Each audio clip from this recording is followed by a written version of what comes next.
এর মধ্যে সচিবালয় নিরাপত্তার বিষয়ে যারা সচিবালয়ের কর্মকর্তা কর্মচারী রয়েছেন তারা ছাড়া আর বাইরের কেউ সচিবালয়ে প্রবেশ করতে পারবে না।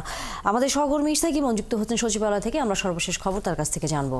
ইমন, শুধুই সচিবালয়ের কর্মকর্তারা আমরা জানি যে সচিবালয়ে ঢুকতে পারছেন, যারা বাইরের অন্যান্য অনেক প্রয়োজনীয় সচিবালয়ে আসতেন তাদের বেসামরিক যে পাস সেটা বাতিল করা হয়েছে। একই সাথে সাংবাদিকদেরও ঢুকবার ক্ষেত্রে এক ধরনের নিষেধাজ্ঞাও দেওয়া হয়েছে।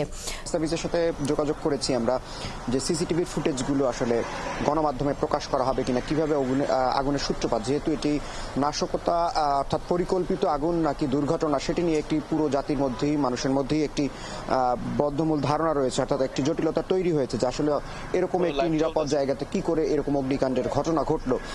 এইরকম একটি পরিস্থিতি আসলে গতকাল সন্ধ্যায় সরকারের পক্ষ থেকে একটি প্রজ্ঞাপন দেওয়া হয়েছে। সেই প্রজ্ঞাপনে বলা হয়েছে যারা অস্থায়ী পাস অর্থাৎ বিভিন্ন কাজে সচিবালয় ভেতরে প্রবেশ করেন তারা আপাতত এই সচিবালয়ে প্রবেশ করতে পারবেন না, তাদের এই পাসগুলো বাতিল করা হয়েছে। একই সাথে যেটি পুরো সাংবাদিক থেকে শুরু করে সাধারণ মানুষের মধ্যে যে আলোচনা এসেছে যে এত বড় একটি দুর্ঘটনার পরে যেখানে কারণ অনুসন্ধান নিয়ে এক ধরনের জটিলতা মিশ্র প্রতিক্রিয়া রয়েছে, সেখানে সাংবাদিকদের প্রবেশাধিকার নিষেধ করা হয়েছে সচিবালয়।